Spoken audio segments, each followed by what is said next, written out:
Good afternoon, everybody. This is Eric Lofholm. I'll be one of your co-presenters today. And this is Being in Business Part 2. And if any of you did not see Part 1, you can reach out to me. We'll make sure that you get the recording for Part 1 if you want to check that out there.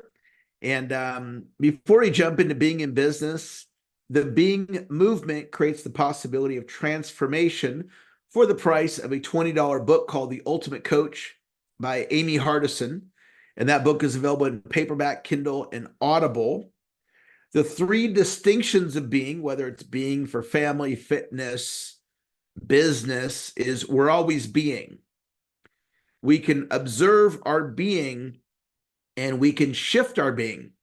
And I'm going to share with you some really powerful states of being today from my business experience. I'm going to tell you a little bit about my journey in business and some of the states of being that have really served me for your consideration to take on these states of being for your business. There's four things that we want you to do. We want you to buy the book, read the back cover, read the first 2 pages, read the book, The Ultimate Coach About You, join the community at beingmovement.com. And once you have gotten value, invite others to join the movement. So if you've received value from the book, from the Facebook group, the YouTube channel, from the podcast, if you've gotten value, then we encourage you to let others know about it because we have incredible value as you have experienced. So I want to just briefly tell you a little bit about myself as it relates to my business journey. Started my first business at age 17. I had a sports memorabilia business and did $20,000 in revenue 1 year while I was in high school. So that was fun. And my second business was a business failure. That was in 1995. I had a telemarketing company. I learned a lot from that business and then had the courage to get back in the ring and become an entrepreneur again with my third business in 1999, and then started my fourth business. That's this company that you're with here, Being Movement International, in 2023. I currently run 2 international training companies and been leading the Being Movement since last year. My sales training company I've been leading since 1999. I do business all over the world. I've grown tremendously in my being since learning about being from the Ultimate Coach book and Steve Hardison. So I had never heard of being as a distinction until about 2 years ago when the book came out. And it really opened up a whole new way of living my life, including my being in business. And I've had profound shifts in how I interact with my clients, how I interact with my staff, in my listening, which Joan-Claire might end up talking about that the second half. She's got a really great program lined up for you guys the second half of today. My listening, I had a business meeting today with one of my leaders and one of my team members. They called for the meeting and they had some things they wanted to share. And I just listened and I didn't interrupt. And I acknowledged where they were coming from. And it was like a totally different version of Eric. I was proud of myself for my growth. And we all have that opportunity in our businesses to grow in our being. I want to briefly walk you through my story, and then we're going to jump right into our program. I was trained by this gentleman, Dr. Donald Moyne, who's one of my current joint venture partners. And he's the one that taught me sales back in the 90s.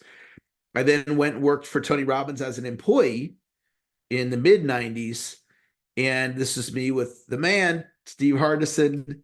I've been trained by Jay Abraham, marketing legend. I'm endorsed by some of the biggest names in the industry, Brian Tracy, Les Brown, Tom Hopkins, and Jay Abraham. I live in Rockland, California with my family, although we're down to 1 kid. All the others are grown and have moved on.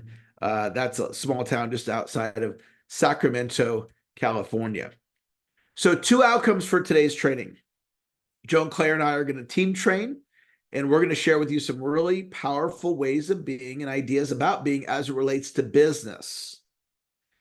And then at the end of the training, we're going to invite you to join our 6-month brand new Being in Business Mastermind, which we're getting ready to start. And we have put together an incredible program, and we're really excited to be working with a small group mastermind focusing on being in business. So after we train you at the end, we'll give you all the details on that.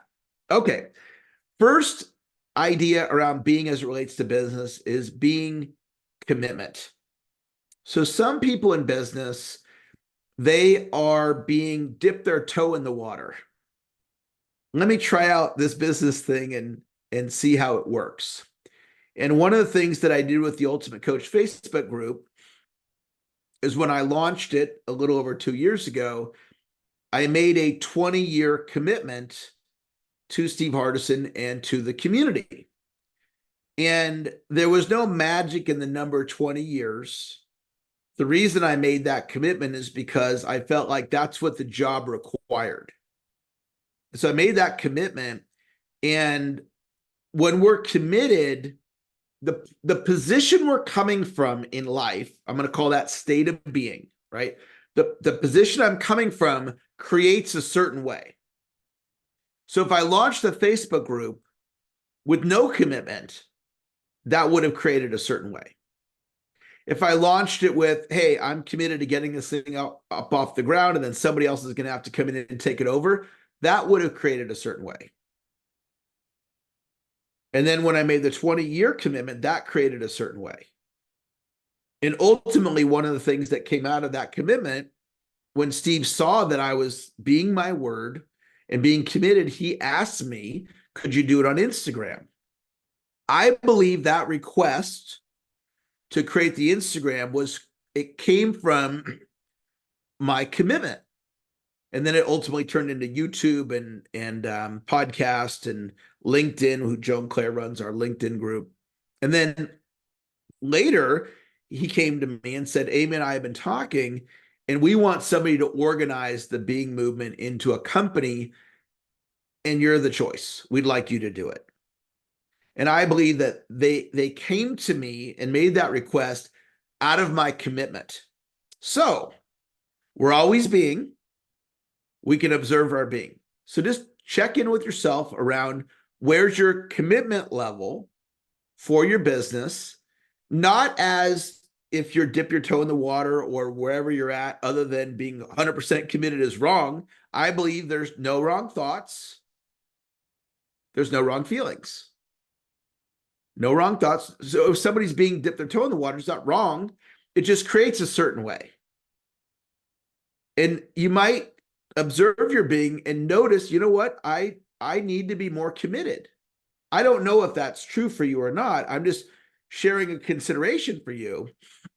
Because when I started my sales training company in 1999, which I've been doing since 99, and I still do it to this day, I run two companies at the same time, and I'm going to run both companies until my last breath.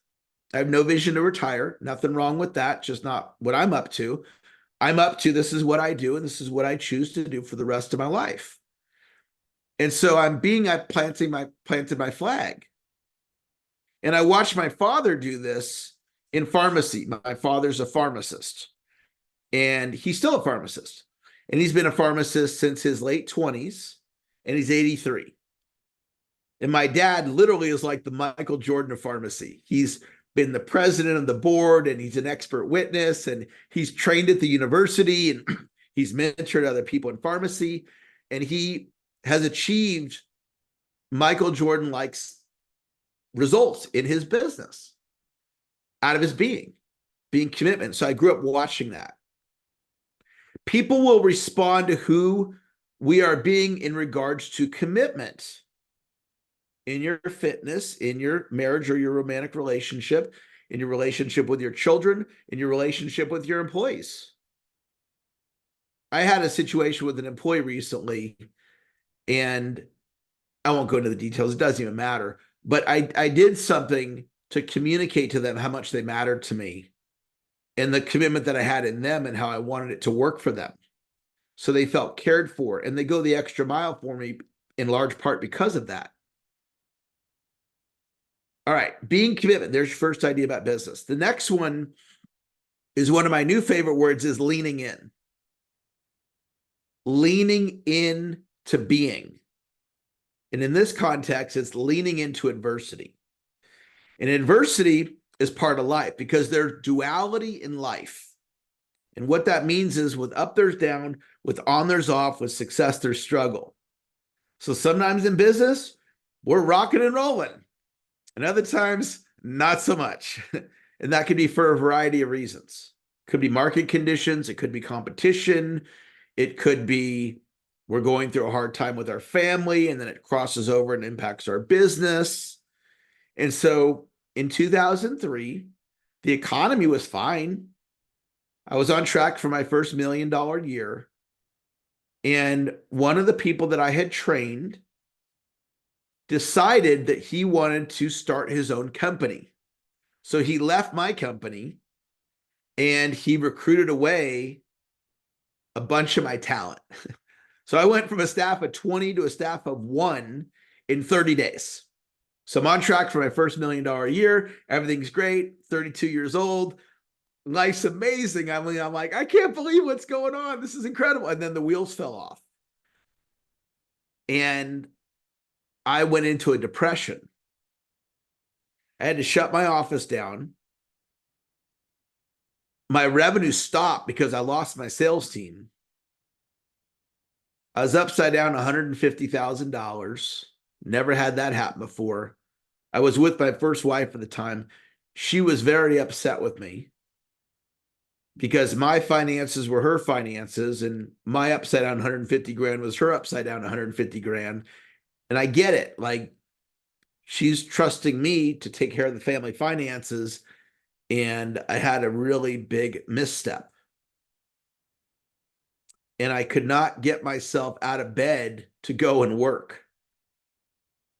And my world was caving in on me. And I was in a situation that I did not know what to do. And this thought popped into my head: focus on revenue producing activities. And what I had been doing was worrying.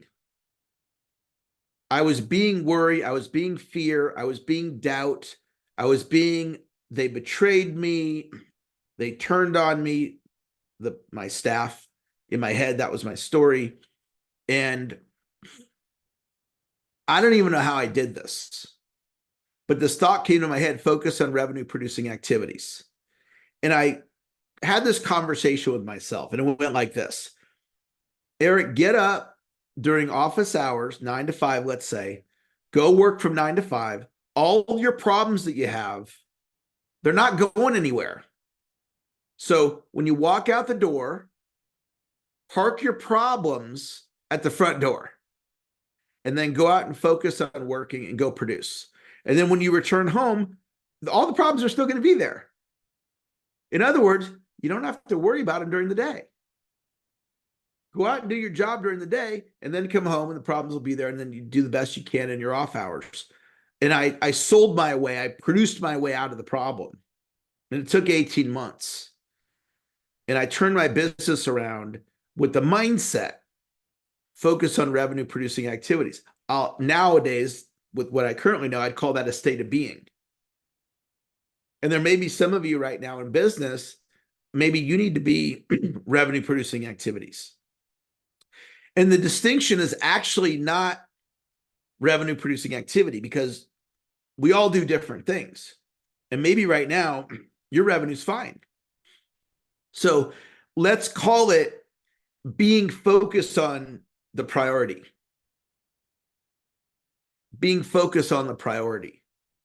So my wife broke her foot on December 30th.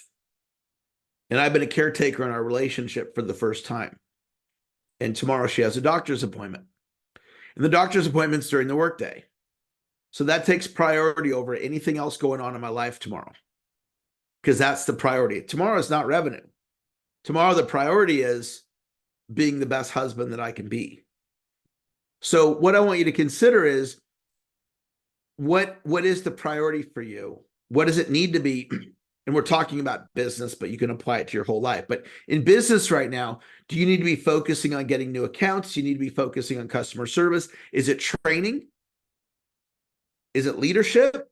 Is it paying attention to the numbers? Maybe you've been avoiding the numbers. You've been avoiding going on with what's happening financially in your business, and you're suffering there because you're not happy with where the numbers are. So, just for fun, not as a requirement, but just would you be willing to type into the chat, like, what does the priority need to be for you right now? Is it training? Is it recruiting? Is it your financials? Is it getting your taxes filed?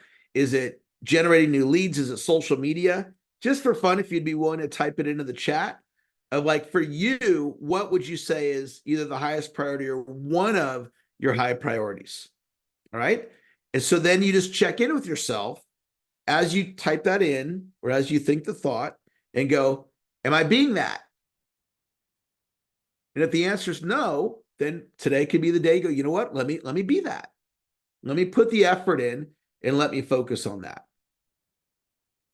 And by the way, thank you all for being here today. Joan-Claire and I really appreciate you guys coming and hearing what we have to share. You know, we're here to serve you. We're here to give you information to support you in your growth. I'm all about, when it comes to business, I love learning in general, but I also love learning about business because business is a learned skill and we can all get better. All right. So this next idea, this came to me from Terry, who's on our call right now, our Terry. And Terry is one of my clients. And then she's also part of the Being Movement, as I've invited her to get involved. And she's very active. You might see her around the community on the different events. She was at Arizona, Ultimate Experience Arizona. And I've known Terry now for many, many years. And she is extraordinary. And she shared with me this idea of, what if it was easy? And I sat with that idea, and there's a saying, there's nothing more powerful than a good idea whose time has come. There's nothing more powerful than a good idea whose time has come. And I've gone through some business challenges. You know, my first business, it failed. I ended up declaring bankruptcy over that. The 2003 story that I shared with you earlier, and I've had all kinds of stuff happen. I mean, I've been in business pretty much my whole adult life. So because of that duality, sometimes it's tough.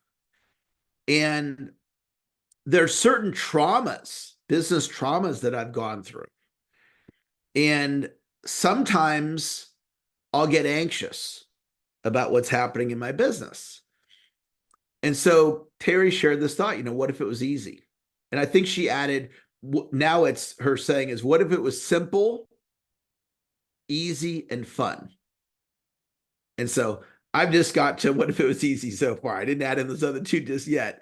So I've been thinking about this. You know, what if it was easy? And I started looking at what my business goals are this year. In one of my businesses, the goal is to produce $1 million in revenue, which is an uptick from where it's been previously. And I was like, what if it was easy to produce $1 million? What if it was easy to go out and recruit new talent? What if it was easy to fill in the blank? And as I've been living into that idea as a state of being of what if it was easy, that's what's been showing up. And things have been easier for me by stating that. And Steve Hardison, with his document distinction, you know, he's all about looking at what do we want to create with intention. And Steve says we all have a document. Whether you've ever been trained in creating a document, some of you might not be familiar with the document, but the idea is this: we live into the ideas of what we're saying, whether they're written down or not. So one time I was coaching this person, and he described himself as a reluctant leader. So that's his statement. He's declaring, I'm a reluctant leader. Well, think about how he would show up as a leader, being a reluctant leader. Right? Or some people are like, I am inconsistent. Or I was talking to somebody recently and they're like, I don't like numbers, as in financial numbers in business. And it's like, man, that really makes your business a lot harder if you're coming from a position of, I don't like my numbers. So whether it's written down or not, Hardison would suggest, and I agree, we're living into what we're speaking. So I started speaking, what if it was easy?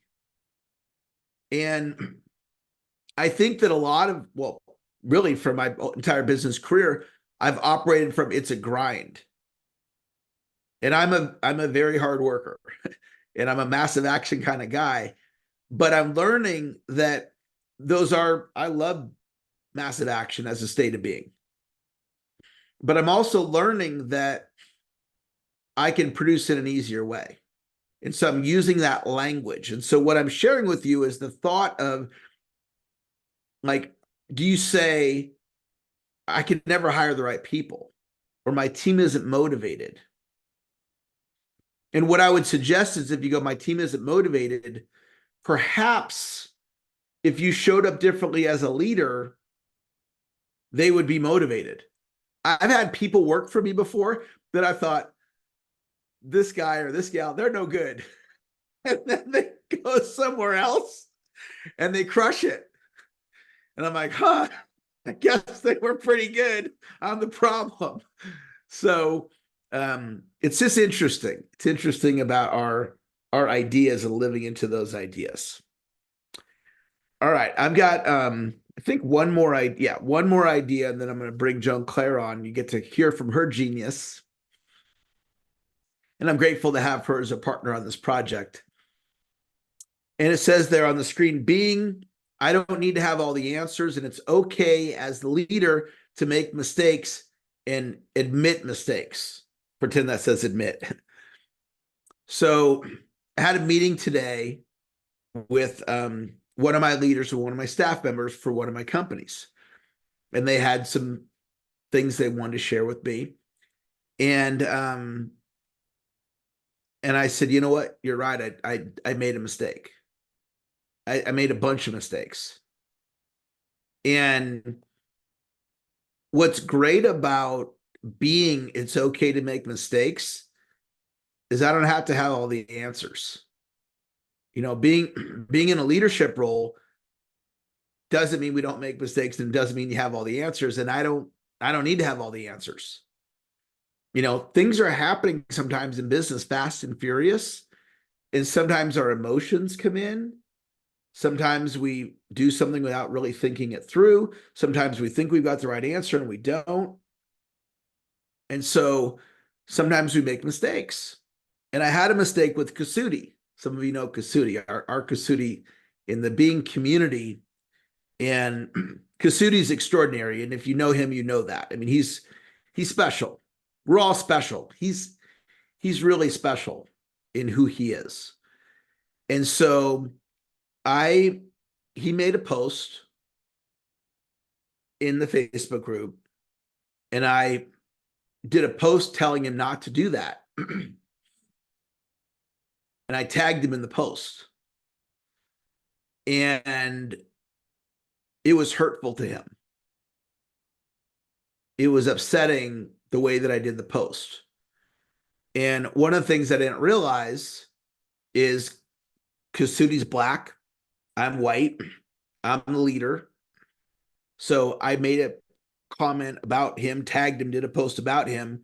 And it could easily be perceived as a white person in power criticizing a black person. And regardless of how it could be perceived, it hurt Kasudi. I deleted the post, and we agreed to get on a Zoom together. And so I said, hey, you know, I know what happened. I know what I did. Tell me what's going on from your perspective. And he shared with me. And one of the things that he said to me was, white people will do something in public, and if they made a mistake, they goofed up, they'll apologize to a black person privately. And I was apologizing to him, and it was private. And so we're talking it through. And I said, what would you like to see happen? And he goes, I want a public apology in the group. I said, okay. So I did a public apology in the group, and it's in there. I don't know where, if you dug deep enough, you could find it. It doesn't matter even what it was, but it's in there. And the reason I did it is what it says on the screen there. being relationships matter. And if we make relationships more important than the bottom line, closing the sale, doing the business, I do my best to prioritize relationships. And that's what I was communicating to Kasudi, is your relationship with me matters. And when it comes to the being movement, I created all that I created on the side of it. Like, a lot of people are contributors to the being movement. I'm not saying this is me. I'm a piece of it. And I did it all for Steve. That's why I created the Facebook group. I didn't do it for myself. And I didn't do it to start a company. That just organically happened. So the way I make decisions as it relates to the being movement, it starts with Steve and Amy.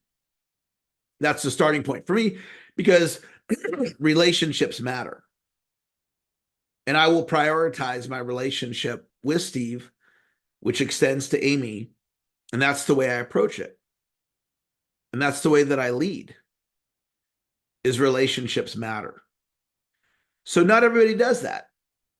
And that's just something to just take a look at. Are you okay making mistakes? And are you okay admitting mistakes? And are you okay if somebody calls you on it apologizing? And do you prioritize relationships? And you see this in business all the time where people don't. They'll step on somebody to close a deal, to make a profit, to whatever. I won't do that. And if I ever did it, it would never be intentional. Being relationships matter. So those are the things that I want to share. And I want to create Joan-Claire for you guys now. I'm going to turn it over to her. So Joan-Claire Gilbert, she is extraordinary. And I am proud and honored to have her as my partner in this project. I'm learning from her. I'm learning a lot from her. And that's one of the great things about collaboration. In partnership, we get to learn from others. She's incredibly bright. She's graduated from Princeton University with an economics degree, went to Notre Dame Law School, and she was a part of a family wholesale nursery business. And in addition to those incredible credentials, she is a very serious student of being, and she loves teaching being in business to leaders. And that's what I love about partnering her with on this project. So Joan-Claire, with that, I am going to turn session over to you. Okay, great. Thank you, Eric. That was wonderful. So I can share my screen now? Yes, you can share your screen, and I'm going to put you front and center. There you go. Okay. You guys see that? Yes. Okay, awesome. All right. So I'm going to be speaking today on deep listening, on being a deep listener. And just to give you a little overview here, first I'll be talking about why it matters, especially in your business, including the costs and the benefits. Second, what gets in the way and what's forwarding to what you're up to in your business. What is helping you promote what you're up to in your business. And then lastly, I'll have a share about an opportunity to join the 6-month mastermind that Eric and I are running, Being in Business, which we're starting next week. So I just want to recap here. I'm not going to go into my background in depth. I did that in the first webinar, but I wanted to bring us back to these 5 core commitments that are part of the collaborative way, which I spoke about in my first webinar. And I really want, as I go through these, I really want you to slow down and look at, as you're listening to me, think about who you're being in your business. Just as we, in the Being Movement, we read the Ultimate Coach about who we're being. When you're listening to me for the rest of this webinar, think about who you're being, and specifically with listening deeply, but for all of these, just as a recap. So do you have a commitment to be someone who listens deeply to others, letting go of judgments or filters? And I'm going to be talking a little bit more about filters later in the webinar. Do you have a commitment to be someone who speaks straight rather than lets issues or concerns fester? Do you honor the commitments you make and receive, keeping others informed? Not only the commitments that you make, but the commitments that you receive, being responsible, co-responsible for those commitments. Do you have a commitment to be someone who assumes the best in others' actions, or you at least get curious about their intention? And then do you have a commitment to be someone who acknowledges and appreciates others in specific ways, meaningfully and consistently? And then lastly, this isn't one of the 5 core commitments, but underlying all these commitments, do you have a commitment to be someone who is continually learning and practicing these commitments, being a student of these commitments, being a student of being, as Steve Hardison would say? So before I go into the cost of not listening deeply in your business, I just want to share a little bit more about what these commitments mean to me and how you can be more effective in adopting them. So part of what I feel is really important about these commitments is to practice them with yourself first and foremost. And that means practicing listening generously with yourself, listening to your own thoughts, being aware of what your thinking is, slowing down to notice that and observe your being. Speaking straight with yourself. You know, sometimes we don't want to look at things even in our own lives, and we not only don't do that with other people in our business, but sometimes we don't even do that with ourselves. Honoring commitments with yourself. Do you have a practice of honoring your own commitments that you have with yourself? Being for the success of yourself, truly being for you in a really powerful way and what you're up to in your life and your business. And lastly, acknowledging and appreciating yourself.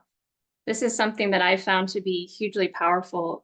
Not only having, you know, maybe an acknowledgement journal where I acknowledge myself for ways I show up for myself in small and big ways, but just throughout the day, kind of speaking to myself in a loving way, acknowledging myself for how I'm showing up for me.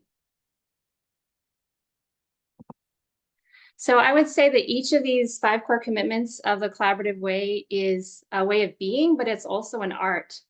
It's not just a technical do this, do this, do this. It's not procedural that way. I mean, there are some technical aspects to it, of course, but it's really an art. It's something to learn and practice and get creative with and practice out there as a way of being, to learn what it means to you personally. And in that way, I would say that it's both deeply spiritual, as like a spiritual growth game for yourself to practice these commitments with yourself and then with others.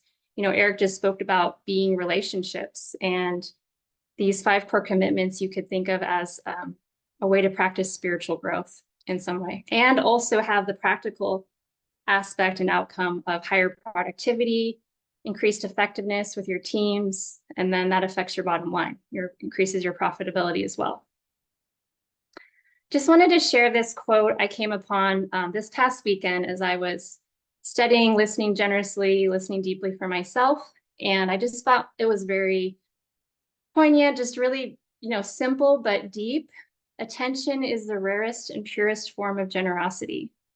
That really hit me hard in my heart, because sometimes we think we've got to go at great lengths to, you know, be generous with others and doing things.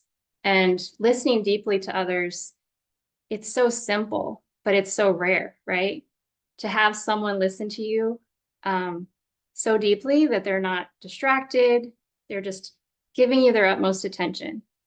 And when we do that with our family members, we, of course, experience improved relationships at home, but also at work. That's not a place that we typically think of generous listening, right? We're all so busy, and sometimes with coworkers, it's just like, get out of my office, right? So beginning to practice it at work, I think, is a beautiful thing, because that'll carry into your personal life as well.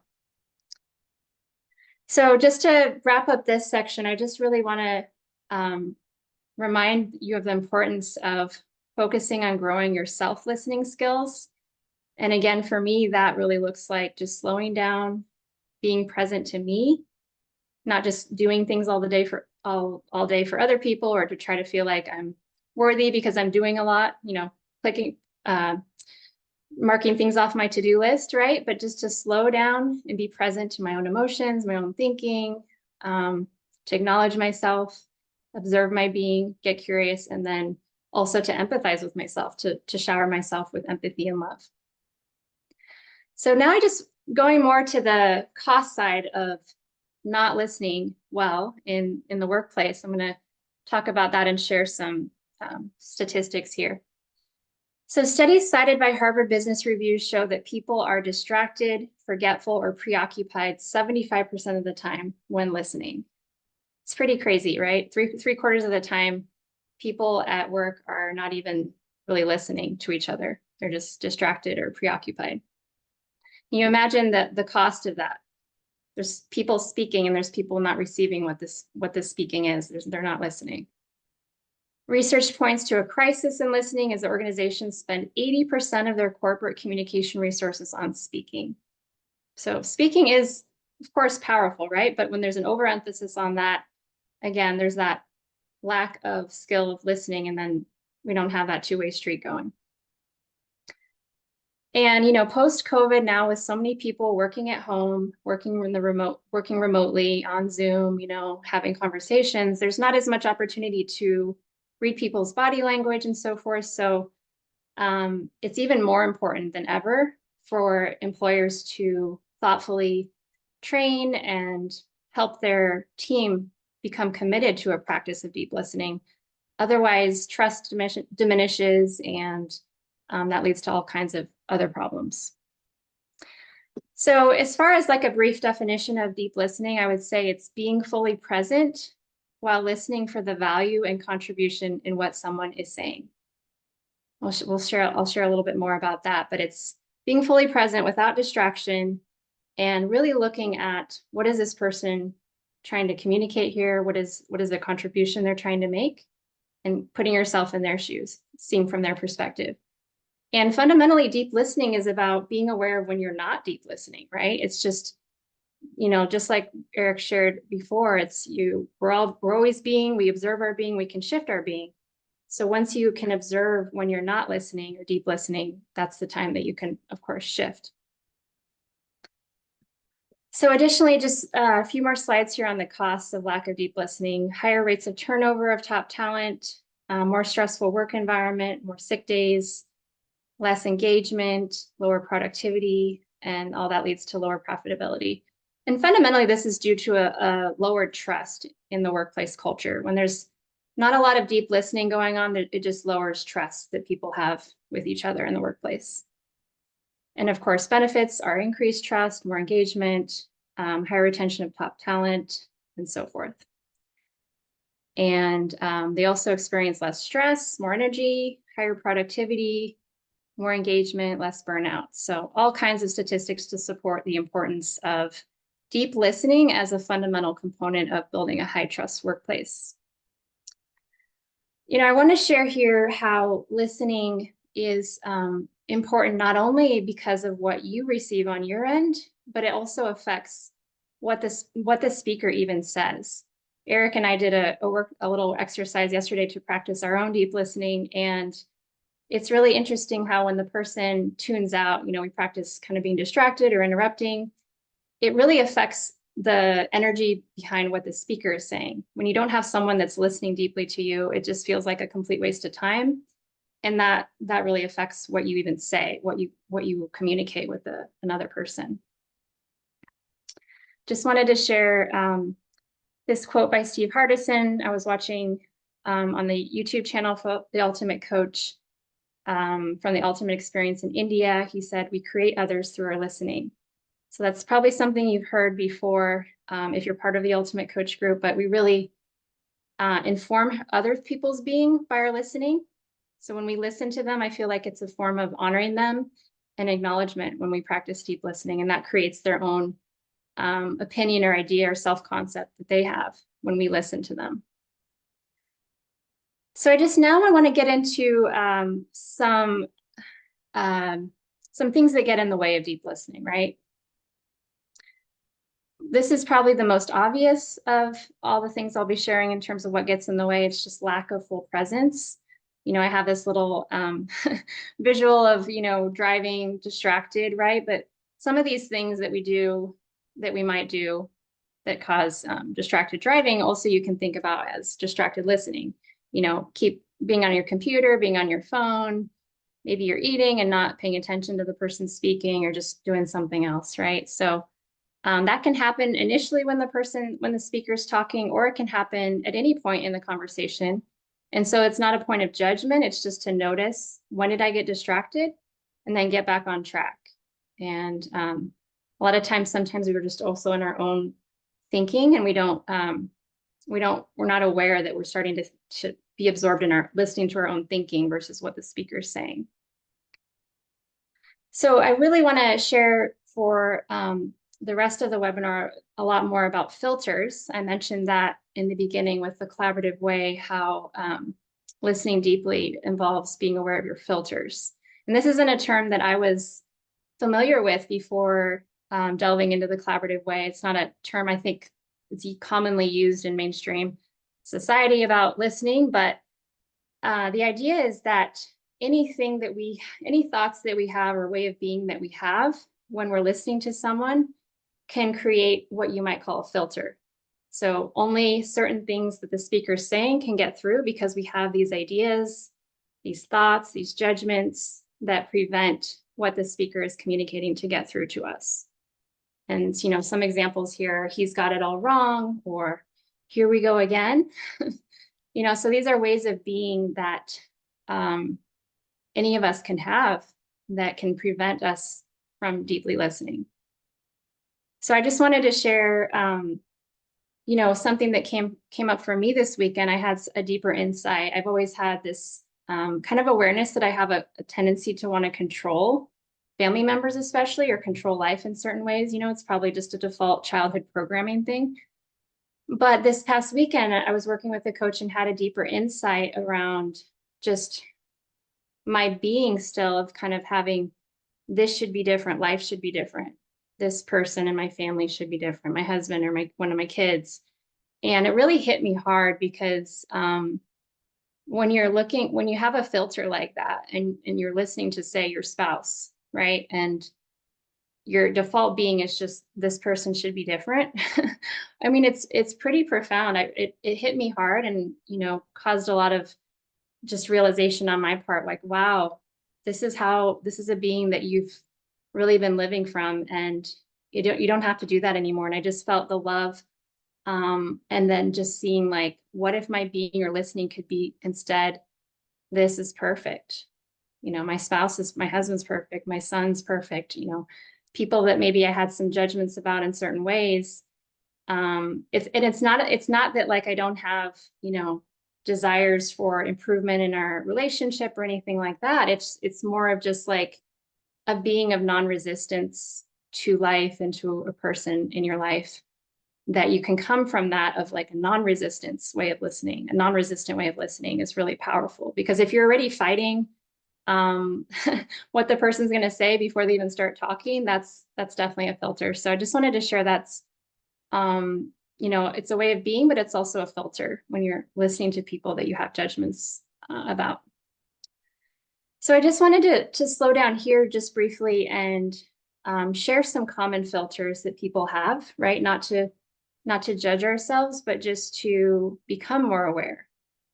And so that when you go about your day, tomorrow or later today, as you're listening to family members, to business partners and colleagues or employees, are some of these filters present for you, just as a matter of awareness, right? We can't shift what we're not aware of. So some common ones include, I already know what you're going to say.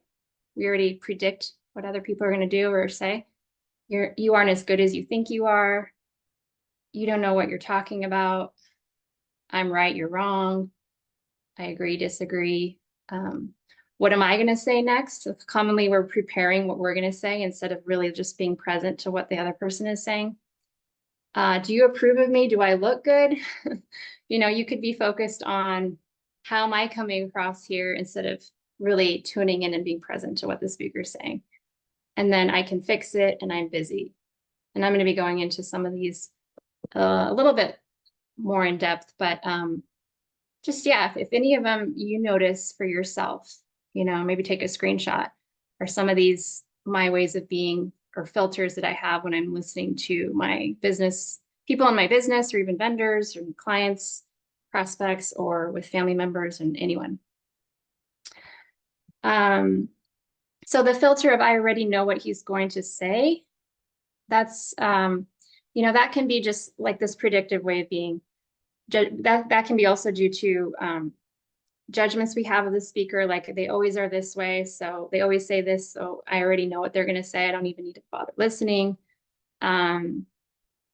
Binary, dualistic, black and white thinking, like I agree or disagree. That's all what that's about. We come in already knowing like where our position is. We're not open to being influenced in any way. A filter of I'm busy, I'm tired, or I don't have time for this. We can always say to people like, hey, it's not a good time to talk about this. I got a deadline here. I'm really tired today. Can we schedule another time? But sometimes we invite those conversations or we allow them to happen and we're not in a good mental or physical state. And so we might be listening to someone and just kind of like, hope this gets over soon. I'm so tired. We're just not fully present. And that's okay. We just might want to speak straight with the person and say, hey, can we talk about this later? And if we don't, we can have kind of a reactive or victim mindset, like, oh gosh, I got to listen to this person and not take ownership for, our physical state and speaking straight about rescheduling that conversation. Another filter is I can fix it. So instead of listening to the person and really putting yourself in their shoes and their perspective and, seeing their perspective, we're listening from a filter of how can I fix this situation? And obviously, if you're already in your own head about how you're going to fix it, you're not going to be able to fully absorb the fullness of what they're saying and their commitment behind what they're saying. And it can be helpful to just sometimes also ask, do you want some advice or do you want to hear my thoughts or do you just want me to listen? That can be sometimes a helpful way to help you get clear and set your own boundaries with whether you will be offering your own advice when someone speaks to you. Filter of my listening doesn't matter. So that's just kind of going back to what I shared earlier, that if you have that filter that your listening doesn't even matter, it's kind of even more fundamental filter there that, well, it doesn't even matter how I listen. So, you're obviously not going to listen if you don't think it matters. And again, that really does affect what the speaker feels and even says. Okay, one of the last ones here, just, as we speak about deep listening in business, especially if you have a team as a leader, if you don't have a shared commitment to listen deeply to each other, it's just simply not as powerful. I went into that more deeply on the first webinar, just, the effectiveness on a team where just, maybe a person here or there is practicing deep listening is not as powerful as us having a shared commitment to practice deep listening with each other and holding each other accountable. So some powerful ways of being, I know we're getting closer to time here. I'm almost done. There's the flip side of what I shared here with filters is reminding yourself reminding yourself of and noticing your filters. Just coming from a being that, what I hear doesn't always equal what you're saying. Going into conversations with that awareness, just like, okay, I'm listening to this person, but I realize I may not be absorbing everything they're saying. And that's okay, but just be aware of that. Again, be present and then redirect yourself to being present when you get distracted. An apology can be warranted if you notice you're getting distracted, and then be authentic about it and with the speaker and just say, hey, I tuned out there for a little bit. Could you please repeat that, right? Just to apologize. Be willing to be influenced. And that doesn't mean you're necessarily going to change your position, your view of the matter that you're talking about, but it means you're open to the possibility of having your view changed. It could just be even seeing a bigger or broader perspective. It doesn't need to be some huge shift, obviously, in your position. Be open, be curious. You can see how all of these are states of being, right? Being a deep listener requires having a lot of other ways of being as well. And then this is a deeper one, is listening for their perspective, feelings, and their underlying commitment. How is the world occurring for them? So that one I feel like is not something that's typically shared about deep listening, is really looking for their commitment behind what they're sharing. They might come to you and saying, I'm really upset because my coworkers interrupting at meetings, or maybe my bosses, and I feel like they're, I feel hurt, I feel unheard, or whatever it is. I'm frustrated. And if you just listen to that, you'll get some level of understanding of where they're coming from. But if you actually look at the commitment underneath that, it might be that, oh, wow, I see this person is really upset because they're so committed to this project that we're working on. It's not really about them per se. It could be about what they're up to in your organization, right? So that could be an opportunity to acknowledge that. It's like, oh, I see you're frustrated. Is it because you're so, committed to this project? And that can be a way to build trust, to have people felt heard. And they might have deeper understanding in themselves when you're able to reflect that back to them and check in and verify with them if that's their commitment, right? Another this is more of a tool, I would say, is to reflect back what we're hearing. So we can check in with the speaker and reflect back what we're hearing to verify that we've understood. Because a lot of times, we don't necessarily know for sure if we're accurate in our listening to what someone's saying. And it's okay to just check in with them. It's like, hey, I hear this is what you're saying. Is that right? And verify that. So I'm just real briefly here. I shared this in the first webinar, but this being work is powerful because the way we're creating the filters that we have in the workplace can cause a lot of conflict.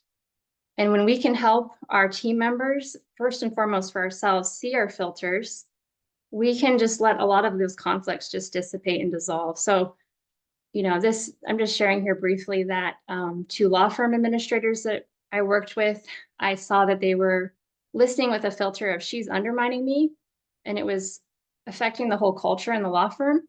So I was hired to come in and help them resolve that conflict. And a lot of the work I do is kind of emotional intelligence based, but fundamentally they were coming from a being of she's undermining me.